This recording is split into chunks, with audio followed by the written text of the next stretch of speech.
This is the most shocking true crime story you'll hear today. What would you do if your perfect neighbor turned out to be hiding the darkest secret imaginable?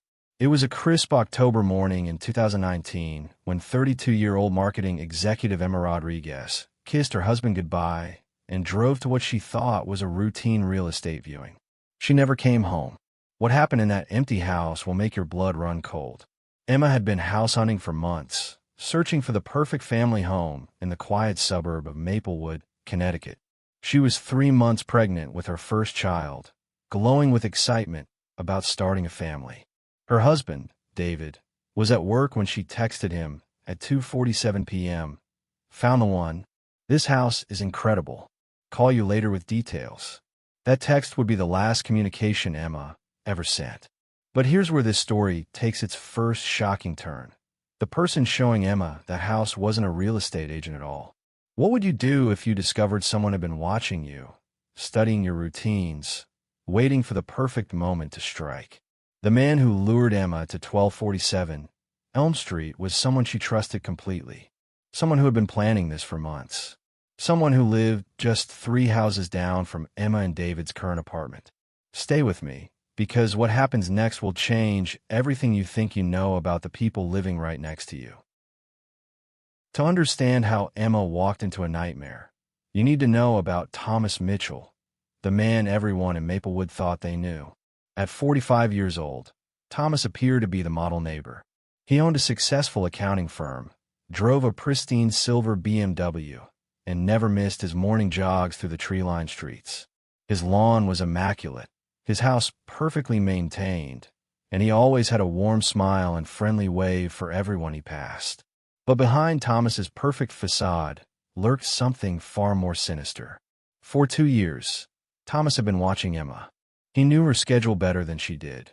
When she left for work at 7:30 a.m. sharp, when she returned around 6:15 p.m., and when she took her weekend walks with David through Riverside Park.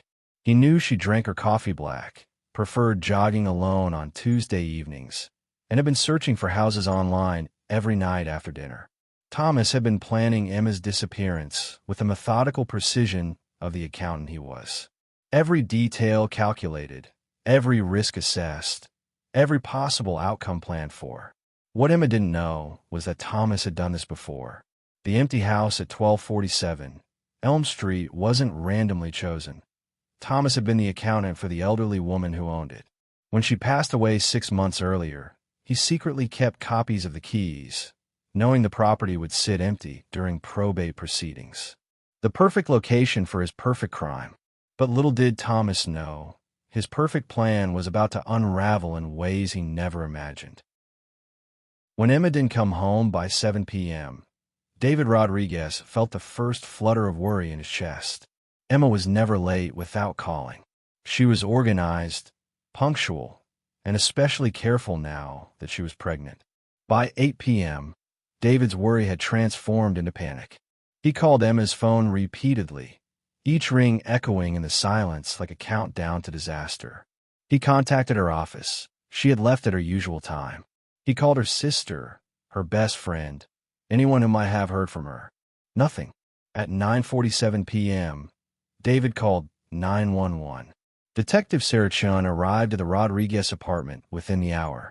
A 15-year veteran of the Connecticut State Police, Chun had seen enough missing person cases to know that the first 48 hours were critical. But something about Emma's disappearance felt different from the start. Emma's car was missing, but her purse was still in their apartment. Her phone was going straight to voicemail, but the last ping from her cell tower placed her in an area she had no reason to be, the old Maplewood Cemetery, 3 miles from any house she had been scheduled to view. What would you do if someone you loved vanished without a trace, leaving behind only questions and fear? Detective Chun began interviewing neighbors, starting with the apartments closest to Emma and David's unit. Most had noticed nothing unusual, except for one person who would change everything. Mrs. Eleanor Hartwell, the 78-year-old woman who lived directly across from the Rodriguez apartment, had been watching from her window that afternoon. She saw Emma leave at 2:30 p.m., but she also saw something else that made Chin's blood run cold. That nice man from down the street, Mrs. Hartwell said, He was walking past Emma's car, just as she was getting in. Thomas something. Mitchell, I think. He was carrying a manila envelope. Looked like he might be heading to see her. Just when Detective Chen thought she had her first lead, the investigation was about to take a turn that would shock everyone involved. Detective Chen knocked on Thomas Mitchell's door at 8:23 a.m. the next morning. What she found was a man who seemed genuinely concerned about Emma's disappearance, perhaps too concerned. "Emma Rodriguez," Thomas said, his brow furrowing with what appeared to be sincere worry. "Oh my God, she's missing? That's terrible. She's such a sweet girl, always so friendly when I see her jogging." But Chen's trained eye caught something others might have missed. Thomas's hands trembled slightly as he spoke. His eye contact was too intense, too focused, as if he was working hard to appear normal. And when she asked about his whereabouts yesterday afternoon, there was just a moment's hesitation, barely a heartbeat, before he answered. "I was at my office all day," Thomas said, "working on quarterly reports for several clients. You can check with my secretary if you need to." Chen did exactly that. Thomas's secretary, 23-year-old Jessica Park, confirmed that Thomas had been in meetings most of Tuesday. But when Chen pressed for details, cracks began to appear in the timeline. "Well, he did step out around lunchtime," Jessica admitted. "Said he had to run some personal errands. He was gone for maybe 3 hours. I remember because he missed his 3 p.m. appointment with the Henderson account, which was really unusual for Mr. Mitchell. 3 hours, right during the window when Emma disappeared." But what Chen discovered next would turn the entire investigation upside down. While reviewing Thomas's client files, with proper warrants of course, she found something that made her hands shake. Among his business records was a detailed file on someone who wasn't a client at all, Emma Rodriguez. The file contained Emma's work schedule, her jogging routes, photos of her apartment building taken from various angles, and printouts of house listings she had viewed online. At the bottom of the file, in Thomas's neat handwriting, were the words, "Phase 1 complete. Ready for Phase 2. What was Phase 2? And more terrifyingly, how many phases were there? Armed with a search warrant, Detective Chun and her team descended on Thomas Mitchell's house at dawn on Thursday morning. What they found inside would haunt them for years to come. The house looked normal from the outside, but the basement told a different story entirely. Thomas had converted the basement into what could only be described as a surveillance center. Multiple computer monitors lined one wall, displaying feeds from cameras he had secretly installed around the neighborhood. Chun counted at least 12 different camera angles, covering apartment entrances, jogging paths, the local grocery store parking lot, and the coffee shop where Emma stopped every morning. But it was what they found in Thomas's bedroom that made even seasoned investigators sick to their stomachs. Hidden behind a false wall was a room that Thomas had designated as his collection space. The walls were covered with photographs, hundreds of them, showing Emma going about her daily life, completely unaware she was being watched. Photos of her leaving for work, walking with David, sitting in restaurants, even sleeping by her apartment window with the curtains slightly open. At the center of this horrifying shrine was a calendar. Emma's disappearance date was circled in red ink, with collection day written underneath in Thomas's careful handwriting. But Emma wasn't Thomas's first victim. Detective Chun found similar files for 3 other women: Jennifer Walsh, who had disappeared from Hartford 2 years earlier, Maria Santos, missing from New Haven 18 months ago, and Ashley Chun, no relation to the detective, who had vanished from Bridgeport just 8 months previous. All were young professional women. All had been house hunting when they disappeared. All had lived within 5 miles of properties where Thomas Mitchell had done accounting work. The pattern was unmistakable, but where were the women now? Chin was about to discover that Thomas's basement held one more terrifying secret. Behind the water heater in Thomas's basement, investigators found a door that had been painted to blend seamlessly with the concrete wall. When they pried it open, the smell that emerged made several officers rush outside to vomit. The hidden room was small, maybe 8 by 10 feet, with no windows and only one way in or out. The walls were lined with soundproofing material, and chains were bolted to the floor. In one corner sat a bucket, a single blanket, and empty water bottles. But the room was empty of human life. Where was Emma? Where were the other missing women? Detective Chun found her answer in a detailed journal that Thomas had kept, documenting what he called his projects. The entries were written in the same neat handwriting as his accounting ledgers, describing unthinkable acts with the same cold precision he used for financial calculations. According to the journal, Thomas would keep his victims in the underground room for exactly 30 days. He called this period the conditioning phase. After 30 days, he would transport them to what he referred to as the final location. Emma Rodriguez had been taken on a Tuesday. When Chin calculated the timeline, her blood turned to ice. If Thomas followed his established pattern, Emma had less than 24 hours left. But where was the final location? Chin's team worked frantically through the night, analyzing every piece of evidence, every journal entry, every photograph. The answer came from an unlikely source: Thomas's tax returns. For the past 3 years, Thomas had claimed significant deductions for business use of vehicle with unusually high mileage. The pattern showed monthly trips to a remote area of Connecticut that had no clients, no family connections, nothing that would require regular business travel. Except for one thing: an abandoned quarry that had been closed for environmental violations 15 years earlier. Dawn was breaking as Detective Chun and her team raced through the Connecticut countryside, hoping they weren't already too late. The abandoned Millfield quarry sat like a scar in the landscape, surrounded by rusted fencing and warning signs about contaminated water. Chin's team cut through the chain-link barrier as the morning sun cast long shadows across the rocky terrain. What they found at the quarry's edge would become the stuff of nightmares. A crude pulley system had been rigged at the deepest part of the quarry pit. Concrete blocks, rope, and what appeared to be a homemade weighted cage sat near the water's edge. The implications were horrifyingly clear. This was Thomas's final location. But there was no sign of Emma or Thomas himself. Chin's radio crackled to life. "Detective, we've got movement at the Mitchell house. Suspect has returned to the property." The team raced back toward Maplewood, but Chin couldn't shake the feeling that they were missing something crucial. If Thomas had followed his 30-day pattern with Emma, why wasn't she at the quarry? Had he changed his routine? Was she already? Chin forced herself not to complete that thought. When they arrived at Thomas's house, they found his BMW parked in the driveway, but the man himself was nowhere to be found.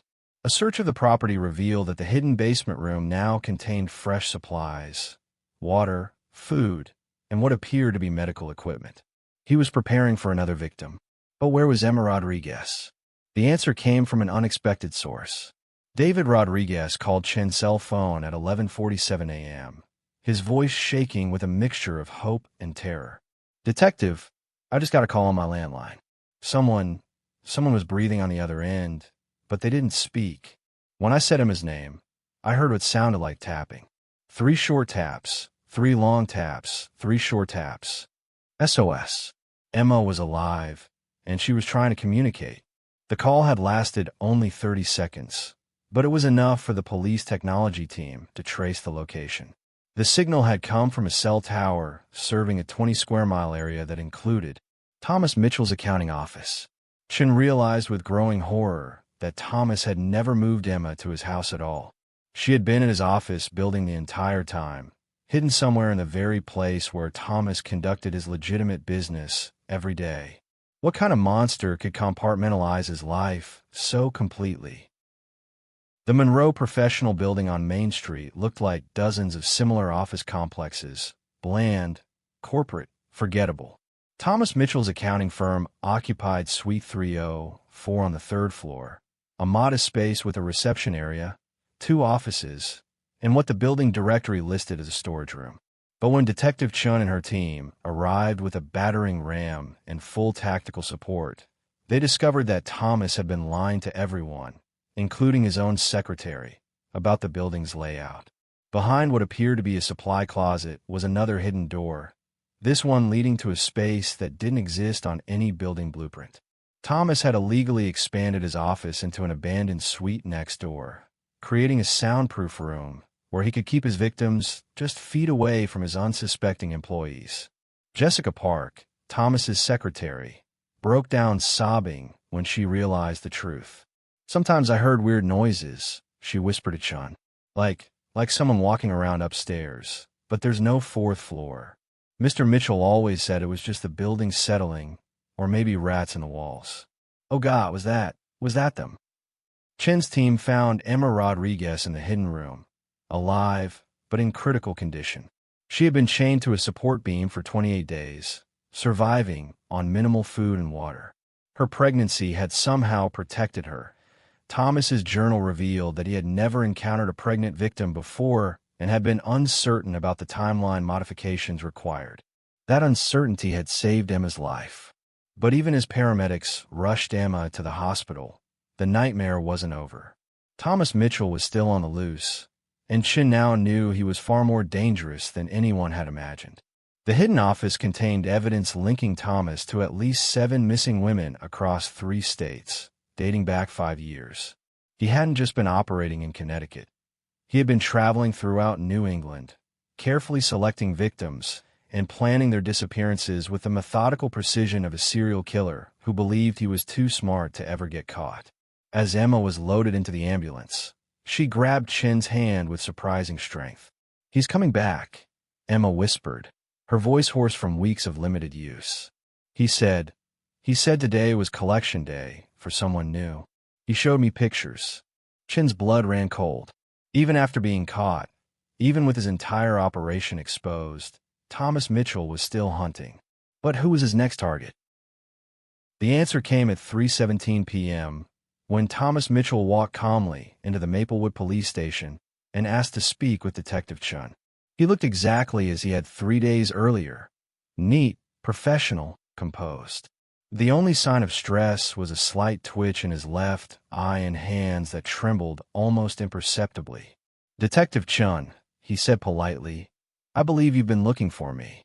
In the interrogation room, Thomas showed no remorse, no emotion, no recognition that he had committed unspeakable acts. He spoke about his victims the way he might discuss quarterly tax filings: clinical, detached, organized. "Emma Rodriguez was an interesting case study," he said, his voice flat and emotionless. "The pregnancy variable introduced complications I hadn't anticipated in my planning. I was still determining the optimal resolution when you interrupted my process." Chun had interviewed hundreds of criminals in her career, but Thomas Mitchell chilled her in ways she had never experienced. He wasn't angry or defensive or even particularly concerned about his arrest. He was disappointed that his work had been interrupted. During the interrogation, Thomas revealed the locations where he had disposed of his previous victims. Jennifer Walsh, Maria Santos, Ashley Chun, and 4 others were found at various locations throughout Connecticut and Massachusetts, all weighted down in deep water, exactly as his journal had described. Thomas Mitchell was ultimately convicted on 7 counts of first-degree murder and 1 count of kidnapping. He was sentenced to life in prison without the possibility of parole, but even during his sentencing, he showed no emotion except what appeared to be mild annoyance at the inefficiency of the legal proceedings. Emma Rodriguez survived her ordeal and gave birth to a healthy daughter 4 months later.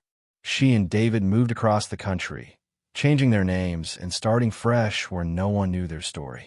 Emma testified at Thomas's trial via video link, her voice strong and clear as she described her 28 days in captivity. "He tried to take everything from me," Emma said during her testimony. "My freedom, my future, my family. But he failed. I'm still here. My daughter is here. He's the one who lost everything." The case of Thomas Mitchell, dubbed the accountant killer by the media, changed how police investigate missing persons cases in Connecticut. New protocols were established for checking business records and property access when adults disappear under suspicious circumstances. What would you have done in Emma's situation? Could you have survived 28 days of captivity while protecting an unborn child? Her story shows us that sometimes the darkest evil can live right next door, hiding behind a smile and a perfect lawn. If this story shocked you, remember that awareness is our best defense against predators like Thomas Mitchell. Pay attention to your neighbors. Trust your instincts when something feels wrong, and never hesitate to report suspicious behavior to authorities. The people we trust the most sometimes turn out to be the ones we should fear the most. In the end, Emma Rodriguez's survival came down to luck, timing, and the dedication of Detective Chen's team. Not all victims are so fortunate. What would you have done in this situation? Share your thoughts.